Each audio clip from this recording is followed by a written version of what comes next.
Boa noite e a paz do Senhor. A paz do Senhor. Temos a imensa satisfação de poder estarmos aqui estudando a palavra de Deus e ter você conosco.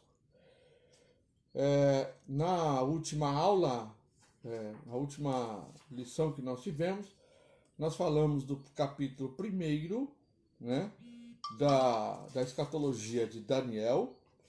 Falamos então da grande revelação do fim.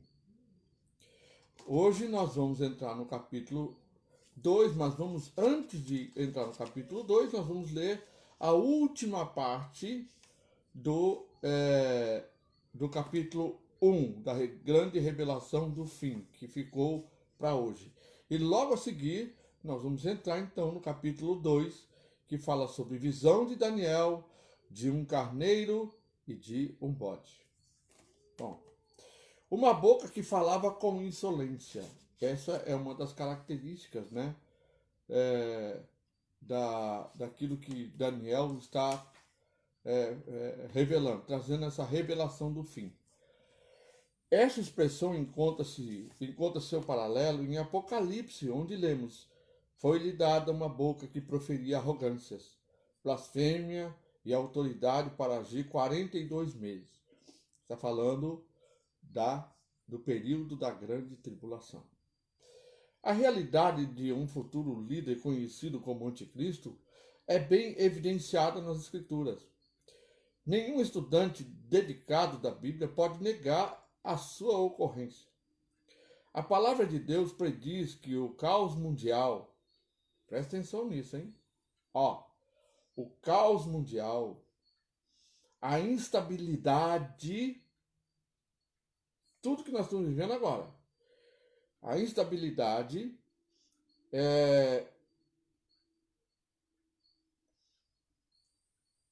e a desordem aumentarão à medida que nos aproximamos cada vez mais do fim dos tempos. E por acaso nós não estamos vivendo esse momento, gente? Principalmente aqui no Brasil. Não, no mundo todo, o mundo está assim. Tá terrível. Na Espanha, voltou de novo a ter um grande número de mortos por Covid. Tem lugares que eles abriram, pararam com a quarentena, voltaram de novo a fazer como é que é? Lockdown. Lockdown não, é lockdown? Que para tudo? É É. lockdown. Então eles voltaram a fazer isso. Por quê, gente? É o que ele está falando. A palavra prediz que o caos mundial, a instabilidade e a desordem aumentarão à medida que nos aproximamos cada vez mais do fim dos tempos. Jesus disse que haveria guerras, rumores de guerras, fome, pestes e terremotos. Tudo isso nós estamos vivendo nos dias atuais. A fome na África, há terremotos em vários países, enfim, tantas coisas que estão acontecendo. Isso está escrito no livro de Mateus, capítulo 24. Não precisa ler, não. Versículos 6 e 7. Como já lemos aqui, ó. Jesus disse que haveria. Mas vamos ver. Mateus, capítulo 24, versículos 6 e 7, a 7. E vós ouvireis falar de guerras e rumores de guerras, todavia não vos desespereis, porque é preciso que tais coisas ocorram, mas ainda não será o fim, porquanto nação se levantará contra nação e reino contra reino, haverá fomes e terremotos em vários lugares. Até o 7, né? Breves descrições sobre a pessoa e a ação do anticristo são encontradas no Antigo e Novo Testamento. Daniel 7 e 9 e principalmente as referências 7, 8, 24 e 27. Então vamos ver primeiro, Daniel 7 e 9. Enquanto eu, pasmo, admirava esses animais, eis que tronos foram trazidos, e um ancião pleno de dia se assentou. Suas roupas eram brancas como a neve, e seus cabelos alvos como a pura lã. Seu trono estava todo envolvido por labaredas de fogo, e as rodas do trono eram chamas ardentes. Também a referência do 8, versículo 8, 7, versículo 8. Não, Ah, 7, versículo 8. enquanto eu analisava os chifres, encontrei um outro chifre pequeno que apareceu entre eles, e 3 dos primeiros chifres foram arrancados para dar lugar a ele. Esse chifre que surgiu entre os demais tinha olhos como os olhos de um ser humano e uma boca que falava com soberba e arrogância. Versículo 24. 7, 24, né? Nós estamos no Enquanto os capítulo 10 7. chifres Quanto aos 10 chifres, 10 reis se levantarão naquele mesmo reino, e depois dele se levantará outro, que será diferente dos primeiros, e humilhará 3 dos 10 reis. E agora o versículo 27. E assim o domínio, o poder e a grandeza dos reinos que há debaixo de todo o céu serão colocados nas mãos da multidão dos santos. O povo de Elion, o Altíssimo, e o reino de Deus será um reino sem fim, e todos os governantes e domínios o adorarão, obedecerão e servirão eternamente. Amém. Glória a Deus. Agora, outra referência que é o capítulo 9, versículo 26 e 27. Não, versículo 26. Capítulo 9, versículo 26. 9. Não, já está aí, é só subir. 26 e 27. Decorridas as 62 semanas, o ungido passará pela morte e, portanto, será tirado da cidade.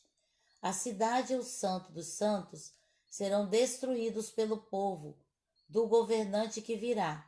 O fim chegará como uma inundação. Guerras continuarão até o último dia, e assolações de todo tipo já foram determinadas. E você deu 27? Não. Esse governante, pois, com sagacidade, firmará com muitos um pacto que durará uma semana. Mas na metade da semana ele ordenará o fim do sacrifício e das ofertas de manjares, e em uma das principais alas do templo será colocado o sacrilégio terrível, a grande abominação, até a consumação, o fim que já está decretado para alcançar e exterminar o assolador. Ou seja, para a gente poder entender isso, é o seguinte: esse anticristo, este ser, vai se levantar como alguém que vai trazer uma solução para o mundo, a princípio. E ele então vai firmar um acordo com todas as nações, e um acordo de paz, como nunca houve. Nesse primeiro período, ele vai firmar um acordo de 7 anos de paz, a princípio. Nesses primeiros 3 anos e meio de paz, eu imagino que vai ser algo assim, que todo mundo vai dizer, nossa, que maravilha, Era o que eu o queria, mundo vai né? ficar maravilhado, gente. É. O mundo vai ficar maravilhado. O próprio povo de Israel vai dizer, não, verdadeiramente este é o Messias. É o Messias ungido, é o Messias que havia de vir e agora está entre nós. E ele então começa a governar ali durante 3 anos e meio, nos primeiros 3 anos e meio. E aí, nesses 3 anos e meio, começa então a haver o retorno dos sacrifícios, sacrifícios de holocaustos, como havia no tempo de Moisés, no tempo da lei. Só que, quando findar os 3 anos e meio, ele vai fazer cessar esse sacrifício.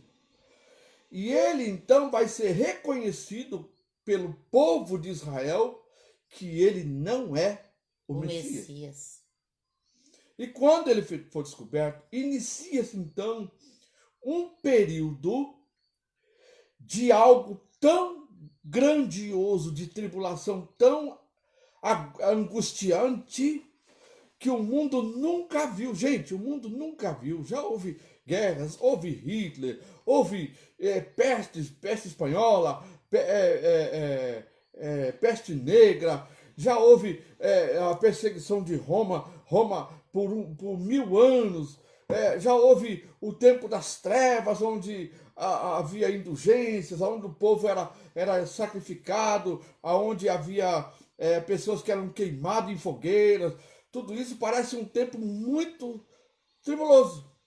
Mas vai ser muito Para pior. nós que vivemos a nossa geração, a gente conhece um pouco dessa assolação porque conhecemos a história do povo judeu na época do Holocausto. E quando a gente vê, pelo menos as imagens, de 6 milhões de judeus que não foram mortos simplesmente a bala, a tiro, não. Eles foram torturados, morreram em câmeras de gás, foram usados para testes, uma série de testes, Experiências, né? experiências, enfim.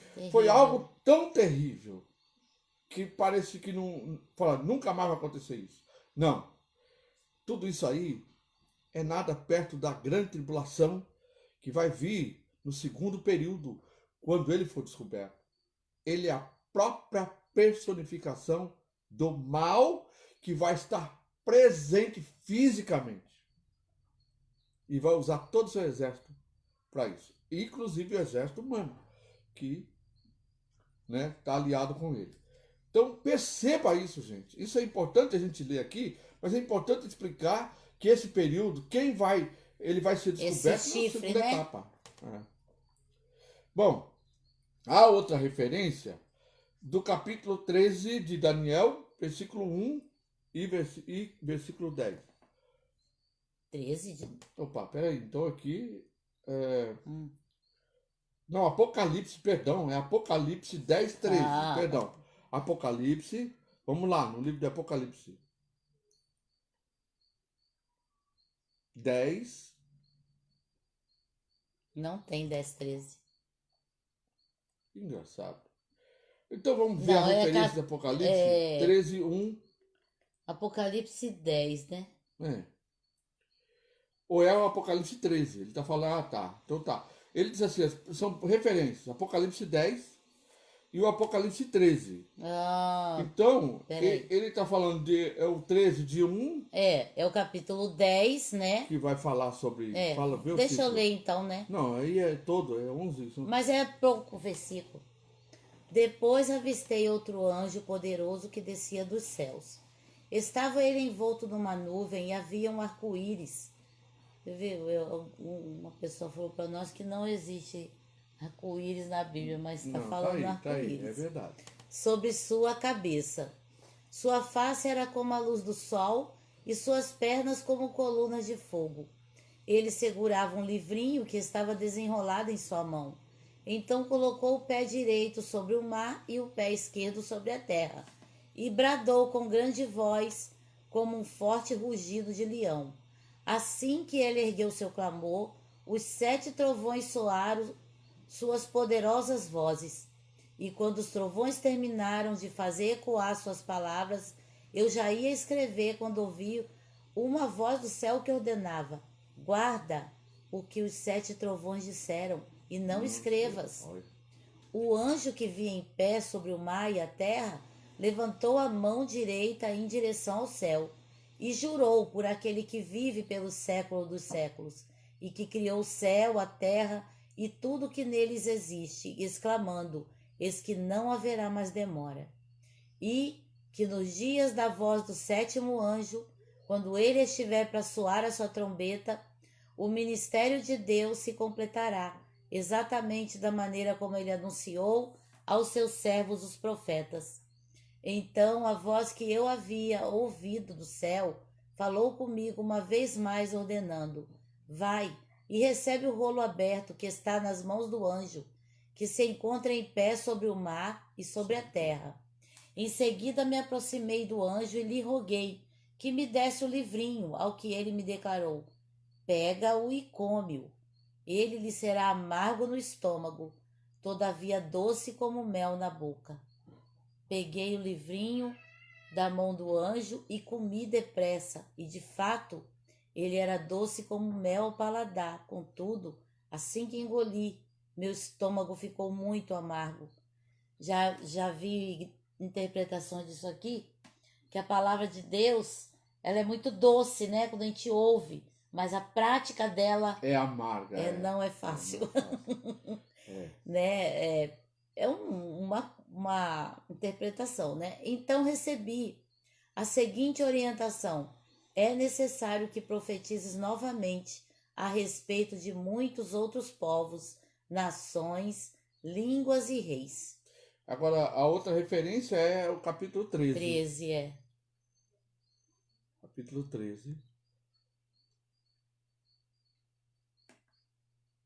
Ih, é bastante, hein?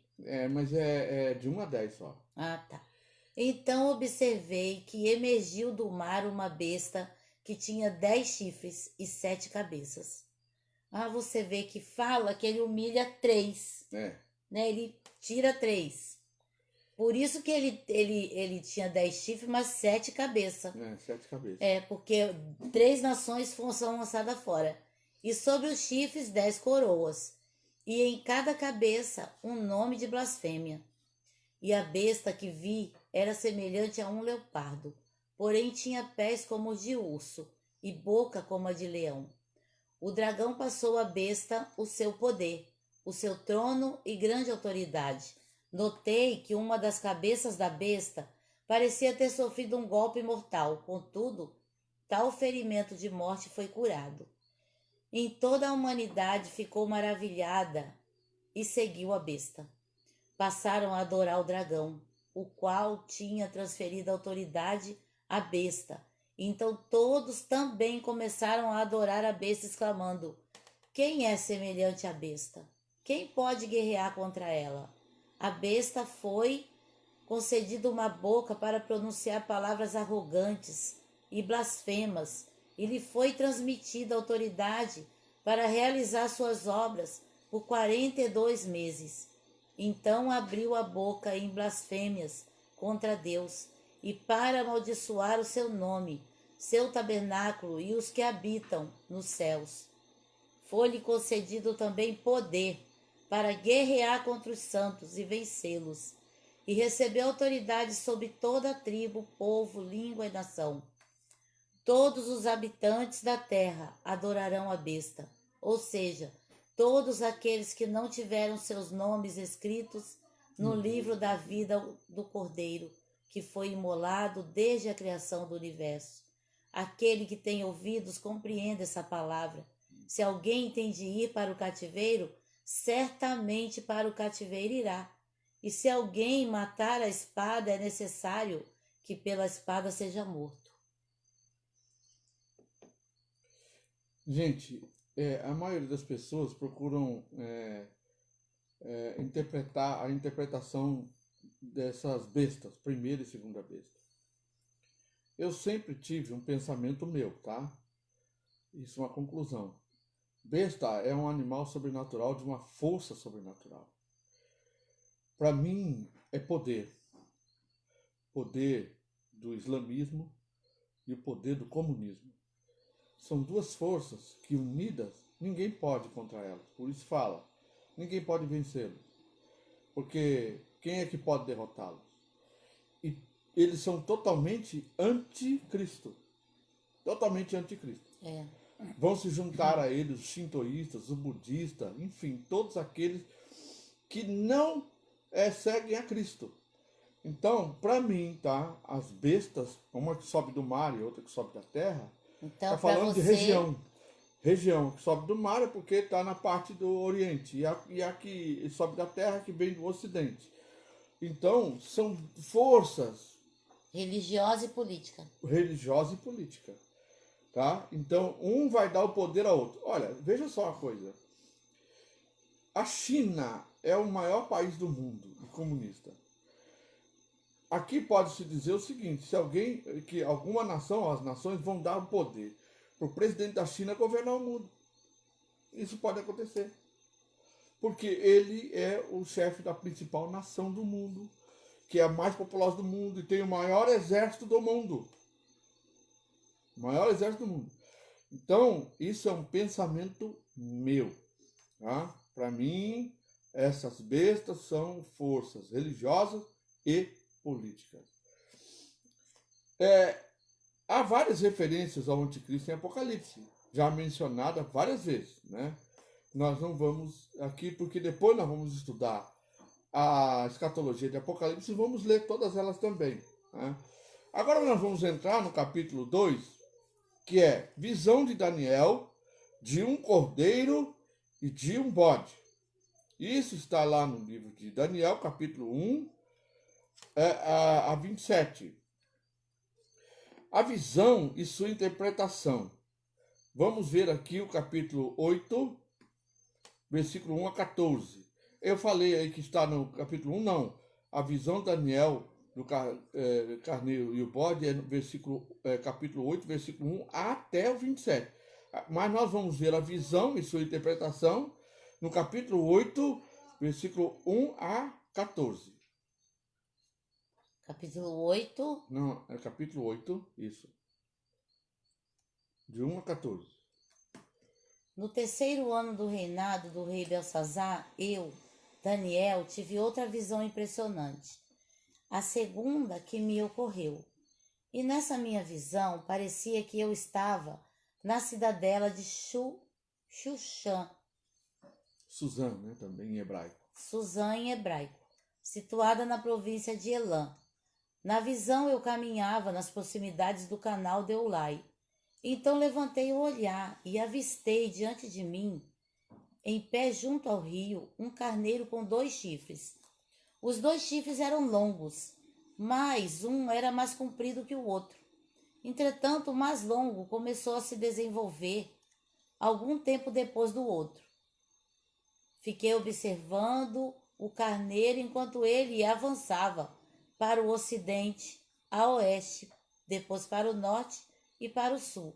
Notei que nenhum outro animal conseguia resistir-lhe, e ninguém era capaz de se livrar do seu poder. Ele, no entanto, podia fazer tudo o que desejava, e a cada dia ficava mais forte. Enquanto eu fiquei refletindo sobre isso, de repente um bode, com um longo chifre entre os olhos, veio do ocidente e do oeste, percorrendo toda a face da terra, mas sem tocar no chão. Ele se voltou na direção do carneiro que tinha 2 chifres, o qual eu tinha observado em pé, parado diante do rio, e avançou contra ele com grande furor e violência.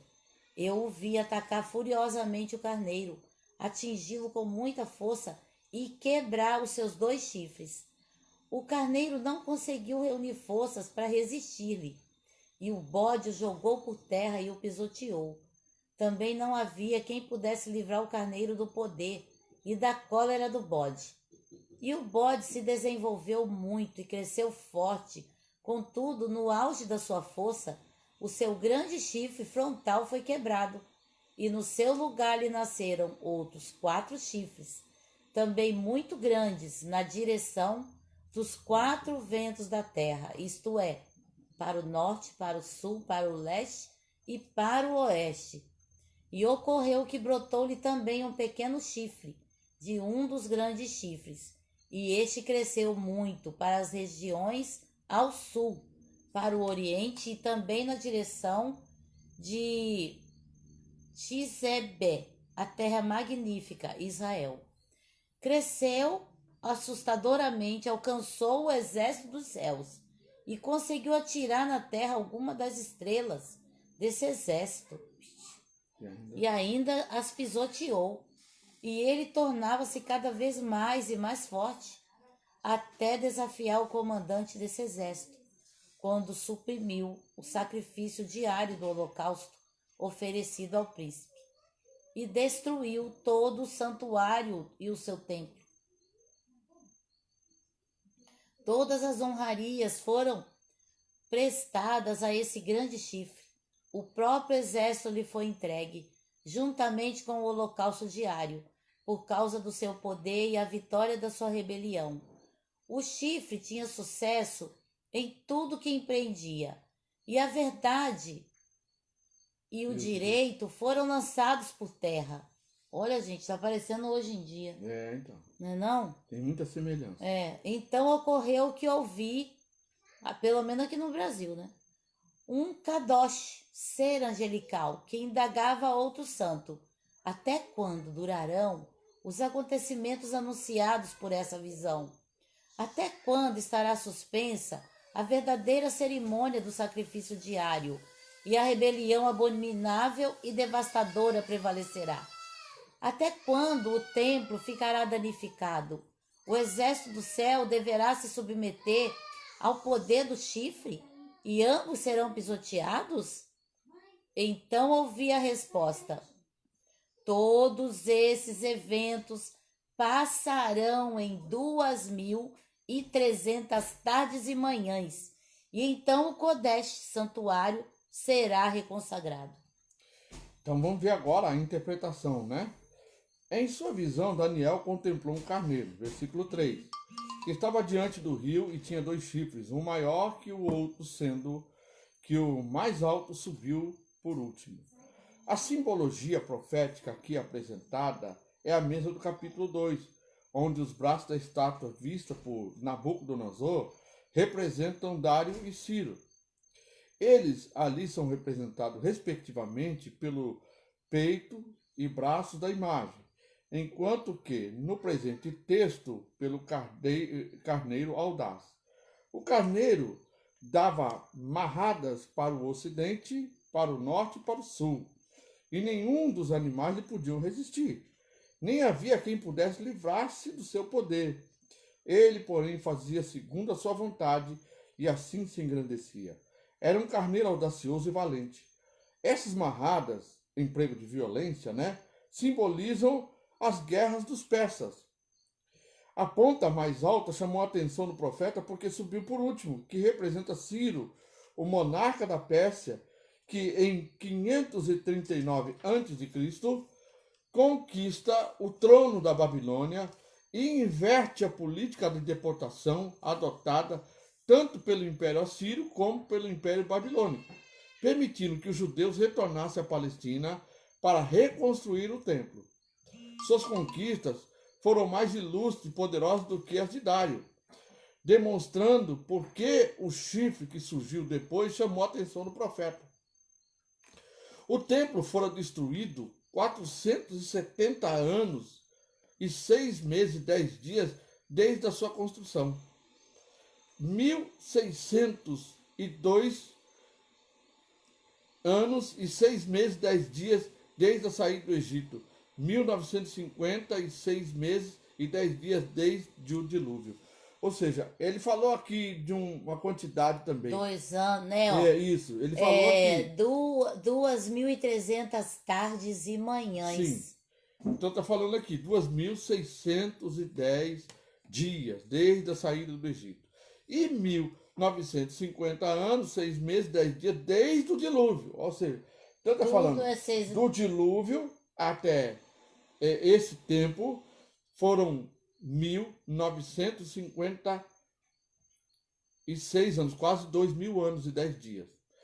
Aí ele fala, e antes disso ele está dizendo o seguinte, que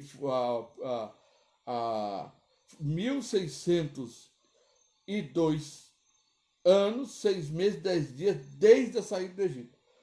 Então você vê que aí ele está contando 2 períodos. Né? Ele primeiro fala desde o dilúvio. Mas tudo tem os 6 meses e 10 dias. Isso, só que se você pegar esse 1950, subtrair 1.600 e pouco, vai dar uma diferencial de 300 anos, mais ou menos. Tá? Esse soberano, ao ler nas profecias de Isaías 44, 28, escrita durante escrita 210 anos antes do seu nascimento, que Ciro é meu servo. Ciro é meu servo e fará tudo quanto me apraz. No Isaías. Isso. Mas presta atenção que ele está falando aqui de uma quantidade de anos.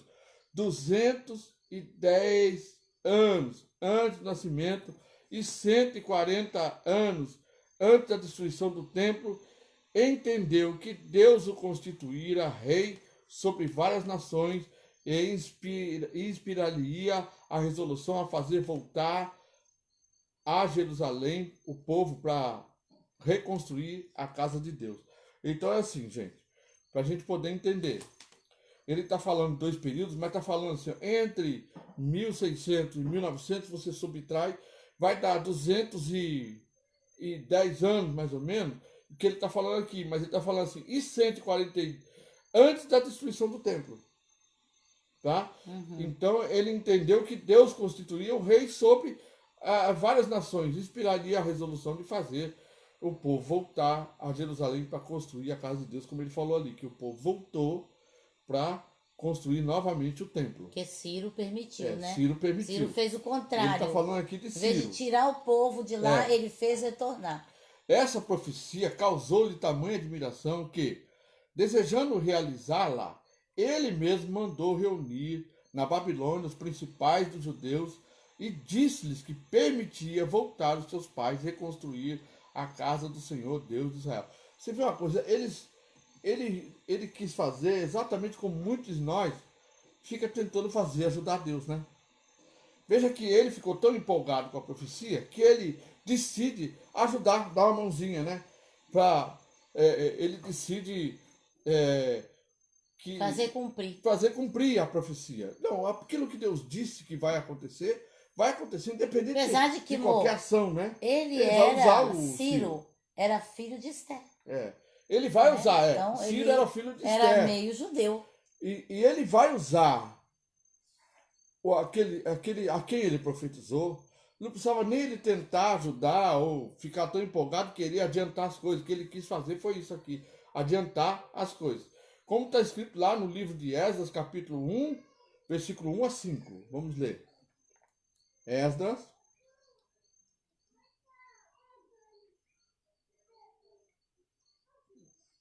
Esdras, Neemias, Esther.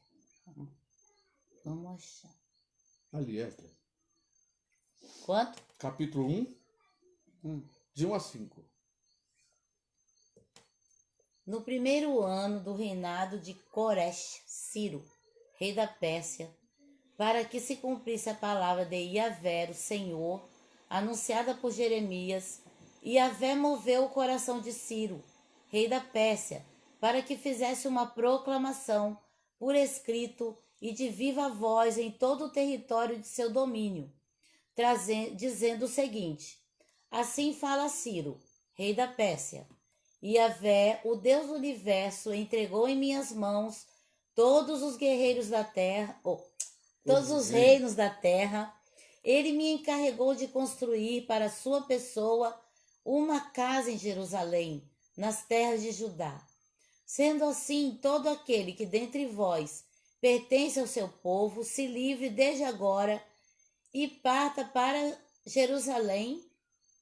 Ser livre, né? Não é se livre, é ser livre. Desde agora e parta para Jerusalém de Judá e construa de novo o templo de Yahvé, o Senhor, o Deus de Israel.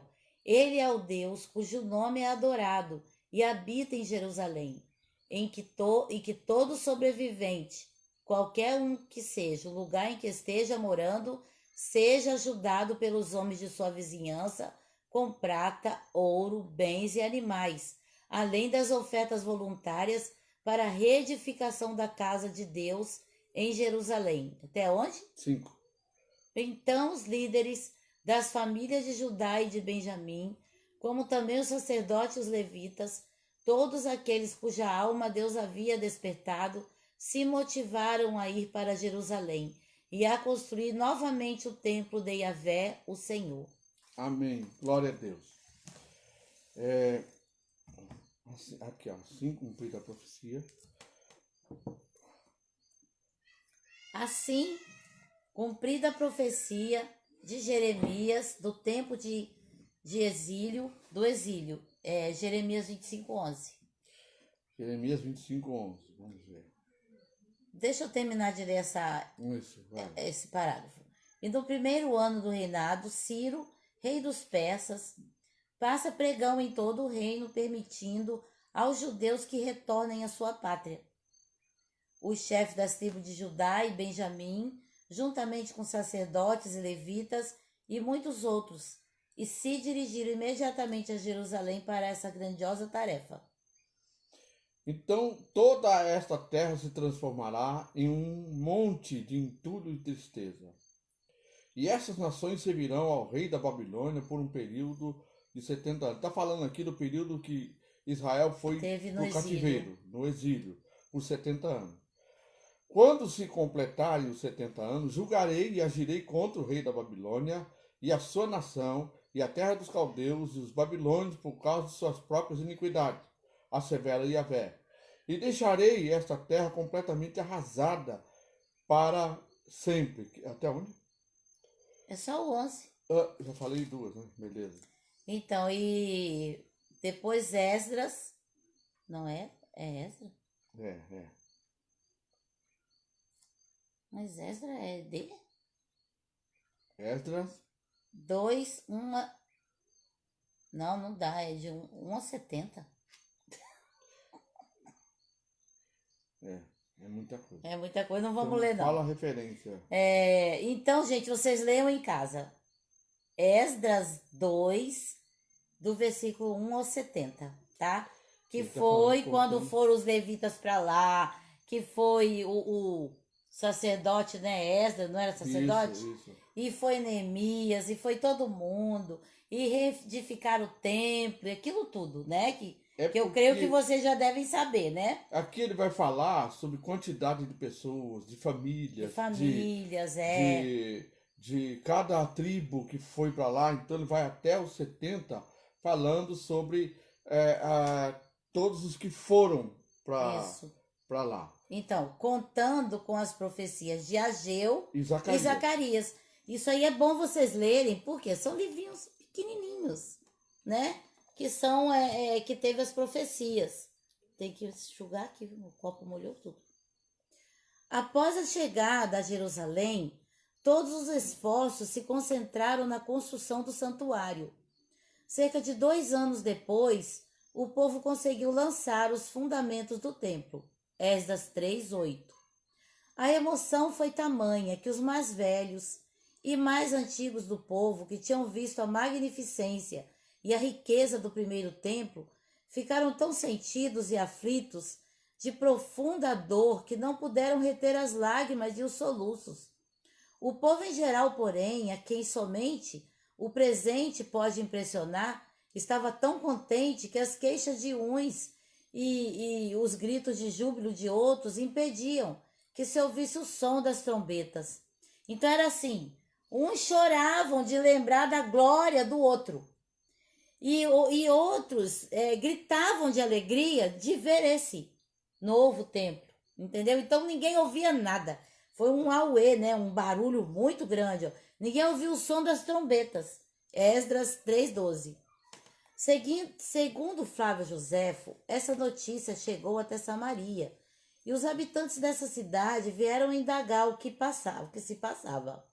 Imagina o barulho, gente. Tendo sabido que os judeus, voltando do cativeiro de Babilônia, haviam reconstruído seu templo. Depois de uma tentativa malograda de se reunirem com os judeus na restauração do templo, os samaritanos se opuseram tenazmente à obra tão auspiciosa iniciada. A oposição deles chegou a ponto de denunciarem a Ciro e posteriormente a Cambises, Artaxerxes, né? A disposição dos judeus que foram proibidos por Artaxerxes de levar adiante a reconstrução da casa do Senhor. Olha, eu não sabia que o Sambalá e Tobias era samaritano, né? Ele era samaritano. Assim, o trabalho ficou interrompido durante 9 anos. Gente, você vê que mesmo sendo a vontade de Deus, sempre vai surgir. Inimigo conseguiu interromper a reconstrução. Sim. Né? Meu pai, a luta da gente é muito grande com o diabo. E mesmo é assim, tem muita gente que acha que porque ele está agindo direito, ele está andando fielmente, que Nada vai lhe acontecer. Nada vai acontecer. Não. E isso tudo acaba, de alguma certa forma, trazendo uma recompensa pela luta e pela batalha travada. Vamos dizer, foram 9 anos. Mas imagina, os obstáculos surgiram, houve grandes aflições e orações, enfim. Mas quando terminou, eles gritaram de júbilo porque tiveram vitória e conseguiram levar adiante o propósito de Deus. Muitas vezes Deus permite que haja situações como essa para a gente permanecer, para a gente lutar e vencer. E o nosso canto de vitória, o nosso cântico de vitória, vai ser muito mais jubiloso do que Amém. no princípio, quando Deus, né, tivesse nos dado a vitória logo no início. Assim, o trabalho ficou interrompido durante 9 anos, e até o segundo reinado de Dario, rei da Pérsia. Cambises reinou só 6 anos e morreu em Damasco. Os magos, depois de sua morte, governaram o reino durante 1 ano com poder absoluto. Mas os chefes das principais famílias da Pérsia os depuseram e elegeram o rei Dario, filho de Estaspe, cognominado o Grande, que foi de 521 a 486 AC, antes de Cristo. Quer dizer, a política de São Paulo tirou isso, né? A C e DC. Isso é ridículo, porque é fato histórico, não é só religioso. Conta-nos este mesmo historiador que Zorobabel, príncipe dos judeus, era estreitamente ligado a Dario por afeição. Zorobabel era um sacerdote judeu, né? Por afeição e confiança, entregando a Dario e a 2 outros dos príncipes a direção de sua casa e tudo que mais de perto se referia à sua pessoa. Zorobabel obteve desse soberano autorização para dar continuidade às obras que jaziam inertes. O templo foi terminado no fim de 7 anos, no 6º ano do reinado de Dario, e no dia 3º do mês de Adar, Esdras 6,15. Estando eu observando, eis que um bode vinha do ocidente sobre toda a terra, mas sem tocar no chão. Este bode tinha um chifre notável entre os olhos. Verso 5. O bode que vinha do ocidente, Grécia, é Alexandre o Grande. Voando, não tocava o chão, tal era a velocidade com que vinha. Atirou-se contra o carneiro, Pérsia, enfurecido contra ele, feriu e quebrou-lhe os 2 chifres, pois não havia força no carneiro para lhe resistir. O bode o lançou por terra e pisou aos pés, e não houve quem pudesse livrar o carneiro do poder dele. Verso 7. Ou seja, vocês podem observar que quando ele profetizou isso, ele teve então essa visão de bode e carneiro. Mas você pode ver que o cumprimento disso foi o surgimento, que era a Pérsia, e depois veio Alexandre o Grande, ou seja, é a maneira como se cumpriu. Da mesma forma como nós estamos aguardando, o cumprimento da palavra do Senhor, que muitas vezes foram profetizadas e reveladas, né, através de bestas, através de animais, mas que representam poderios, reinos, lideranças mundiais que vão se levantar e vão cumprir, que aquilo vai se cumprir, aquilo que foi falado a respeito deles. Não importa o que vai acontecer, né? As conquistas desse bode, entre parênteses Alexandre, foram fulminantes e não havia exército que lhe pudessem resistir. Os amantes da história antiga podem confirmar a descrição de Daniel. Alexandre foi discípulo do grande filósofo Aristóteles, de quem recebeu não apenas instrução filosófica, mas também estratégias de guerra. Flávio Josefo, historiador judeu do século I depois de Cristo, registrou